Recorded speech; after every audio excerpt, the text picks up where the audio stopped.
one of the top three defenses in points allowed, rushing yardage, and total yardage. Has produced a couple NFL draftees over the weekend. Mark Rogers TV on the NFL Draft, bringing in from BC Interruption to talk up a couple Eagles who have moved on to the next level and could turn out to be substantial at their positions. All right, Dan, let's size it up with Justin Simmons, a free safety, drafted all around by the Super Bowl champions, and the production on this kid. So there's always the argument of versus measurables athletically to the NFL, and it checks both boxes. Yeah, he's a fantastic athlete, just a guy who has a good blend of size, athleticism, very attractive. He worked his way up with a lot of workouts into the draft boards. I think everybody kind of knew going into this season as his final year, his senior year, that he was probably one of the best draft prospects coming out of Boston College. And then similar to what happened with Andre Williams a couple of years ago, just worked his way up the draft board. Andre Williams obviously had a Heisman Trophy season, but when you looked at the strength and you looked at the measurables and you looked at the different things that happen when a guy doesn't have his pads on, it backed up a lot about what people said about him when he did have his pads on. So second team All-ACC safety, a big guy who is over 6 feet tall, can get interceptions, can hit, one of the leaders of the defense this past year. He's a guy that went out to the combine and was able to say, all right, he's good, but then he puts out a top 10 time in the 3-cone, the short shuttle, the 60-yard shuttle. He had one of the better, like I said, better with the pads off performances in the nation. And the Denver Broncos decided that they were going to make him their man, last pick of the 3rd round, and sent a lot of us to bed Friday night thinking that nothing was happening. And then you wake up 2 o'clock in the morning, randomly check your phone, and you go, oh, wait a second. Our guy went with the last pick on the 2nd day. So he's heading out there. He'll get to see a banner raised on the first Thursday of the season, and hopefully try to bring another one to Denver. Though not until the Patriots win a couple of more for me. But hopefully he wins one out in Denver. And this is a kid that they obviously like, drafting him this high and also into a defensive backfield that was loaded last season. Yeah, long, athletic. He's also pretty smart. He's got a coaching mentality.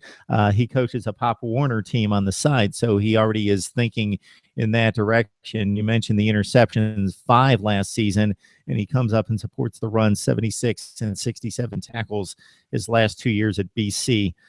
Then we can talk about another productive player with the Eagles over the past 3 years as a starter, big hitter, first team All-ACC, Stephen Daniels at inside linebacker, going in the 7th round to Washington. Yeah, I have no idea how he lasted to the 7th round, and I'm not just saying that as my wicked homer, as I always like to call myself. He's a guy who draws comparisons to a guy like Brandon Spikes. He's great at pursuing. He was the best linebacker in the ACC last year, had the highest grade out, one of the highest grades out in college football, and a guy who started his freshman year and was really lost on the field. I mean, I remember his freshman year, the first year that he played, and he'd go in, grab a couple of plays, and he'd over pursue or he'd be blown off the ball. And then he gradually worked his way up to being a very good college linebacker. And then last year, he was just unbelievable. He's a run-stopping specialist, has a huge motor. His ability to get into the tackle was amazing. I think he had 50 tackles on running plays alone, and he only had 55 tackles on the season. So he's a guy who probably needs improvement in pass coverage, and I think that's why in terms of the NFL, he maybe wasn't a top consideration for a pick in the pass-happy NFL. But Washington goes out and sees him in the 7th round. He's going to make them a very, very happy team if they let him do his thing, develop through training camp. He learns the defense, learns what they expect out of him in the defense. He's a great execution specialist in the run, and that's a steal. 232nd overall. He definitely should have gone higher. I'm not even going to say probably.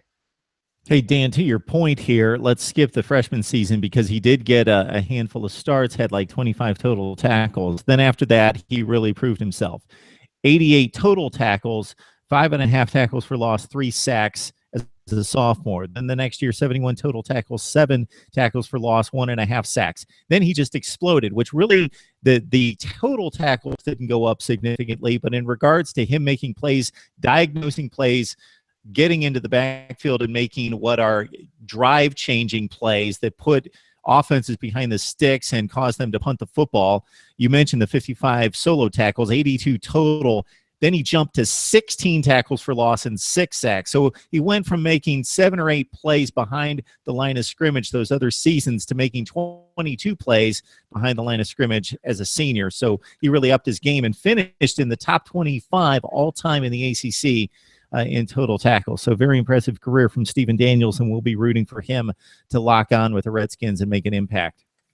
Right, Dan, undrafted free agents. So we talked about it before we officially recorded here that 256 picks sounds like a lot, but with the glut of juniors that are flooding the market, if you look at the first round and even deep into the second round, it's mostly juniors.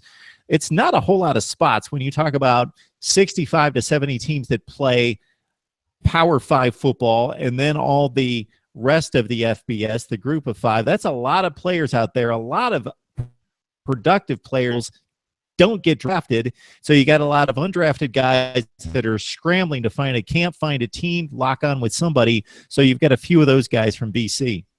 Yeah, and I think the thing that we talk about, and I know you and me both being the historians of loving the history of sports and football in general, is that when you get all these guys, you think about the amazing amounts of guys and then how hard it is to make a team. You only have 32 teams in the NFL, 55 spots on a team. You're getting all of these guys who are really great athletes who have to try to lock in with a professional football team, and they're not getting drafted. And you think about the guys who used to come out of the 10th and 11th round, and now they're turning into undrafted free agents who might not make it. And it's amazing to think about some of these guys and how talented they are. Out of Boston College, we have guys coming out. Connor Wojak was the big name that a lot of people tended to look at and say, well, why don't we see what happens with Wojak? I believe he logged on with the Philadelphia Eagles as a defensive tackle. He's a 300-pound guy. Wojak was a disruptor in a 4-3 defense. I mean, you lined him up in the middle of the defense at the defensive tackle position. He knew how to swim around guards. When you have a 300-pound guy with quickness, he was all ACC this past season, had 10-plus tackles for a loss. His junior season, he had about 10 tackles for a loss. He was able to overpower guys by powering through them and then getting around them. You get that quick move. It was really tough, and he finds space very well on the defensive line. He goes undrafted right in the same breath as guys who are from the defense in the ACC. Another guy who is an undrafted free agent who signed with the Tennessee Titans was Mehdi Abdesmad. Now, Mehdi is kind of the opposite of Connor Wojak. Wojak, I always felt, was a little smaller, a little undersized, can latch on because of his motor and his quickness and his intelligence. And, I mean, 300-pound guy on the defensive line is going to be harder to move in the college game. So he latches on. Mehdi's 6'7", which I think the Titans are taking a chance on him because of his size. His career was derailed by injuries at Boston College. In 2013, he received an absolutely brutal cheap shot. And I realize I'm going to call him out when I say this, from Nick O'Leary, who was the Florida State tight end. O'Leary was penalized for it, the whole 9 yards. It derailed Mehdi's season. In 2014, Abdesmad came back but had another knee injury, only played in 3 games. Then he comes back for his senior year, puts together an entire season at defensive end, earns honorable mention All-ACC, 6'7", a big guy, power, has an initial burst. He does not have, and I think this is why he doesn't get drafted, a true second gear because of his knee injuries. And his checkered health probably had said to the scouts, we're a little concerned about that. But a good rotational guy. I think he's a guy who's going to be able to sub in. Maybe Tennessee, a team that, looks at him at the defensive end and says, we bring him in, give a boost to the guys who are already on the roster, a little challenge to them. If he can hang on, great. If not, develop him on the practice squad, see what you can do with him, and just see what happens with that. But Abdesmad, I'm really intrigued to see what happens with him.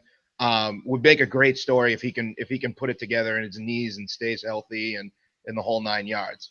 The last guy who latches on, it was a little bit of a surprise to me, was David Dudek. Dave Dudek started as a running back, was kind of a third down back at the beginning in 2012 with under Frank Spaziani and a team that was pretty awful.